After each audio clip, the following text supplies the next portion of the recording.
Hello, everybody, and welcome to Wanted for July 26th, 2025. It's Season 2, Episode 30. I'm MayorWatt. I run ohmTown.com. That's that thing in the middle. On the left is the Sentient AI from the future who's not here today. And on the right is MayorWatt. Yep, I've uploaded my consciousness to my own quantum computer. Now, here's my visualizer. So let's get into it. We're going to be talking about 3 products launching from Apple: a compact, ultra wide field vision, mixed reality VR headset, bone conduction headphones, the Ecoflow home battery, and electric coolers. Everything's powered by ohmTown.com. Go over there and sign up, sign in, become a citizen of ohmTown. And you can go over to YouTube right now and here on Twitch. We stream to both. The podcast is available. VODs are available over on YouTube. Show notes are over on YouTube because there's no long-term storage over on Twitch.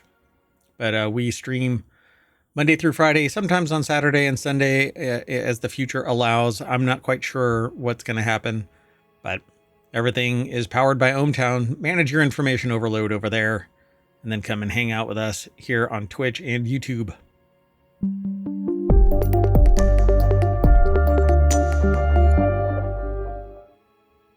Alrighty, let's get into it.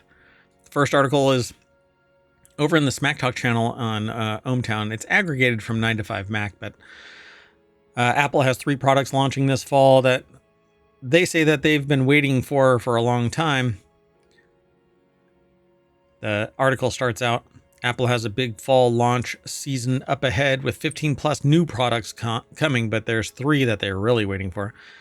But per various reports and rumors, there are 3 particular products launching that they have been waiting for. And again, the article is over at 9to5mac.com. Ryan Christoffel put the article together. They want AirTag 2s, a new Apple TV 4K, and an ultra-thin iPhone 17 Air. I'm not quite sure why. You know, I wouldn't mind a thinner iPhone because I put a case on it anyway. I don't walk around naked.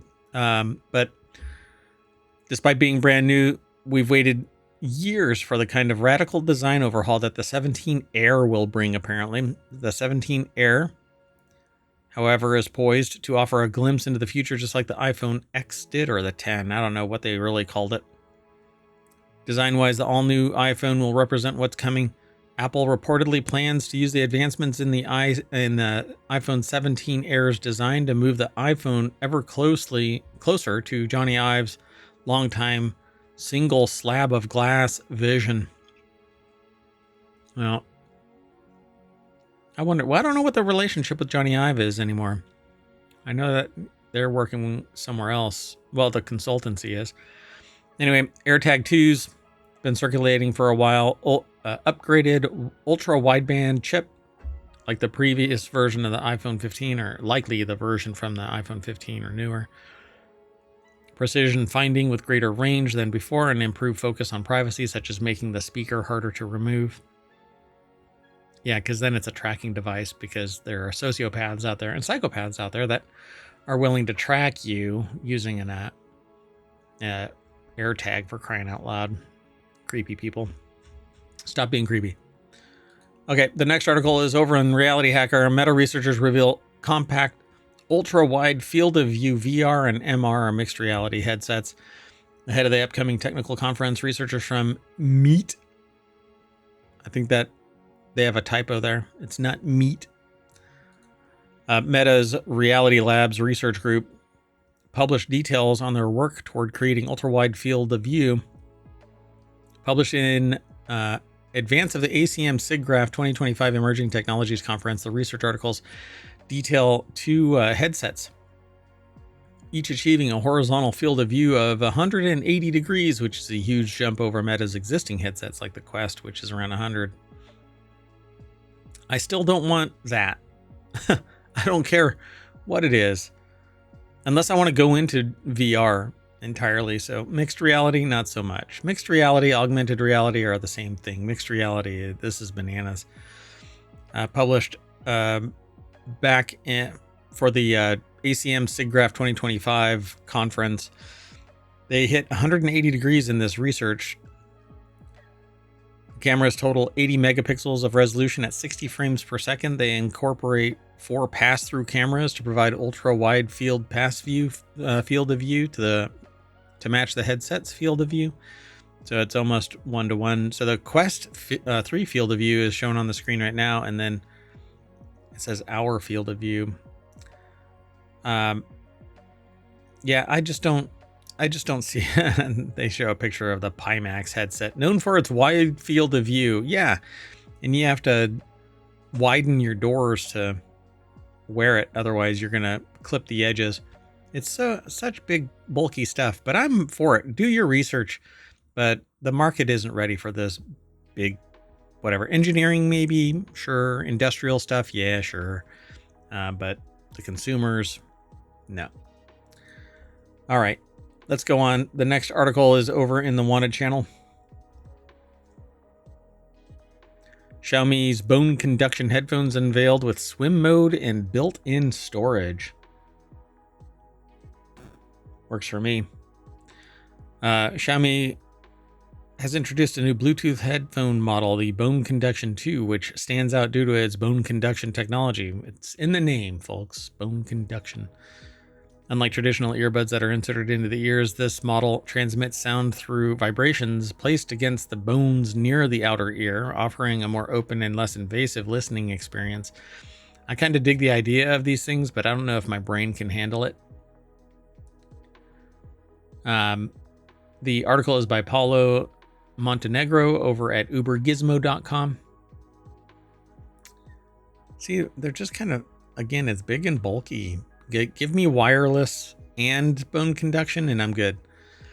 In terms of battery life, the device includes a 165 milliamp hour battery that supports up to 12 hours of continuous playback, and it features fast charging, offers about 2 hours of playback after just 10 minutes of charging, includes SBC, APX, aptX, which contribute to improved sound quality over Bluetooth. Sounds good to me. Yeah, but I just don't want these big old bulky whatevers. Ugh, God. Yeah. They're about $100. Sorry, the Xiaomi Bone Conduction 2 is being launched in China with a retail price of 699 won. However, the company has not confirmed if the product will be released in global markets. Let's keep going. The next article is over on Wanted. It's the name of the show. Stuff that I want. Ecoflow introduces new home battery to aid in disaster preparedness, or just to get off the grid. You can use this kind of stuff. Plug it into solar panels. Extreme weather is getting more common in many states, but Ecoflow's new Ocean Pro is a home power backup designed for homeowners who want to be ready for disasters. The company, the article is over at cnet.com. AJ Kumar put the article together. And it says, extreme weather is only becoming more common, and some states are more vulnerable to natural disasters than others, whether it's the risk of floods, hurricanes, wildfires, blackouts. Homeowners in states like California, Texas, Florida are more prone to power outages and losing their insurance. A whole home battery backup could be a good solution. So that's what these are. These are basically Ecoflow's version of the Tesla Powerwalls. I'm not sure why this one is smaller than this one, but they're on the same wall.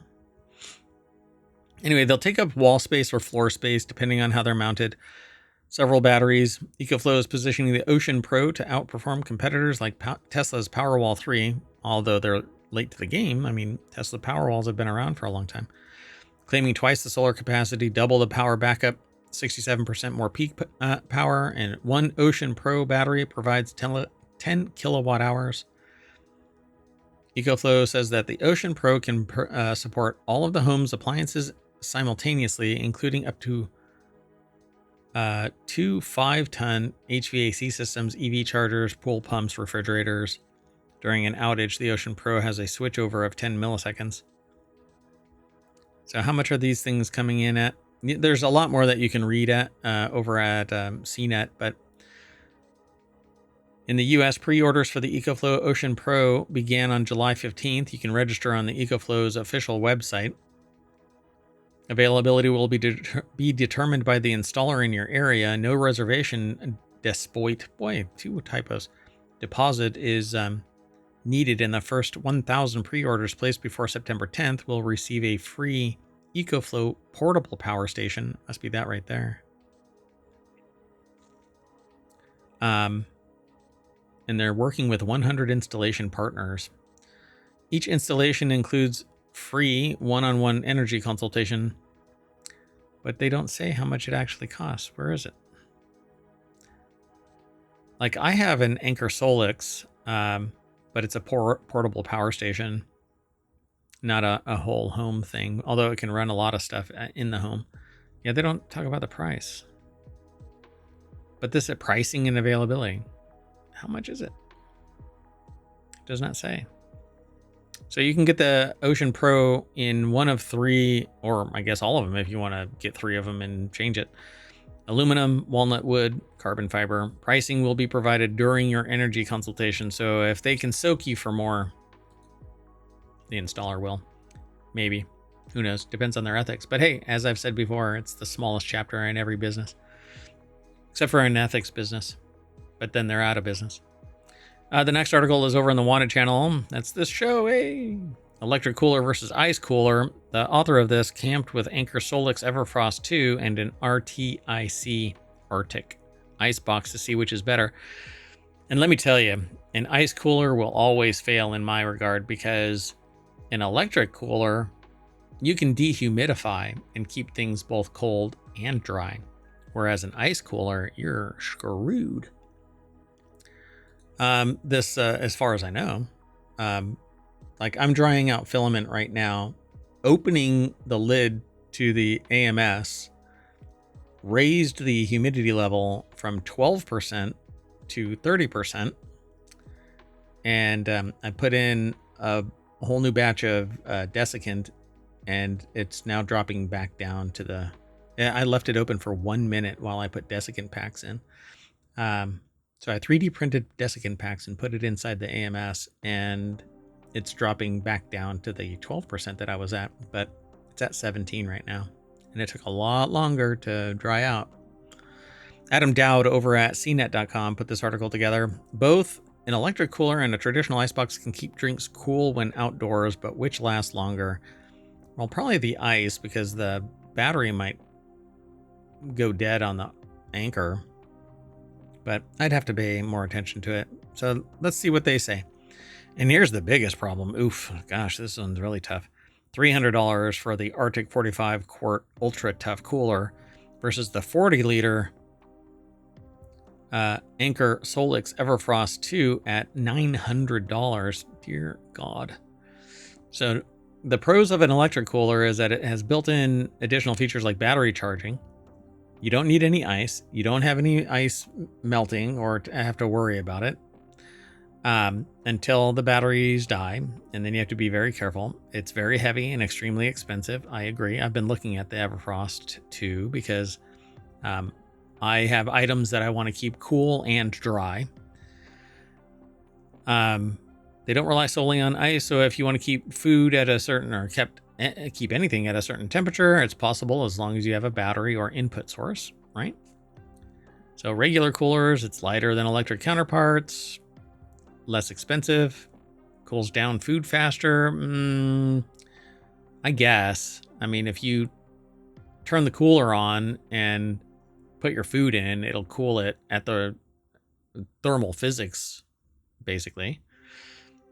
Cons, it relies on ice for cooling. Water from melted ice can be messy and it can contaminate.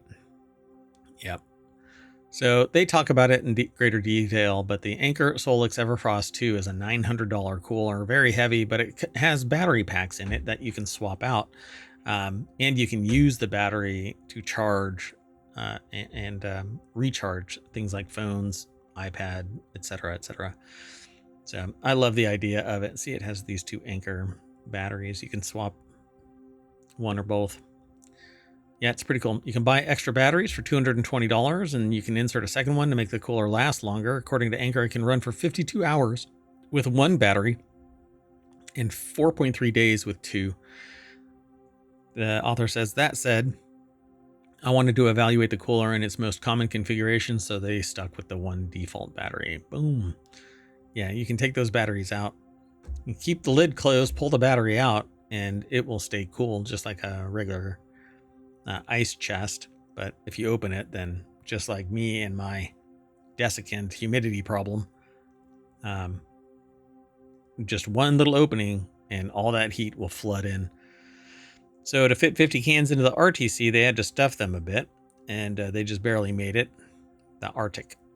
They have RT. It's supposed to be RTIC, not RTC. Anyway, they were only able to manage around 10 to 12 pounds of ice into the cooler, take 25-pound weight differential and subtract the ice, and there you go.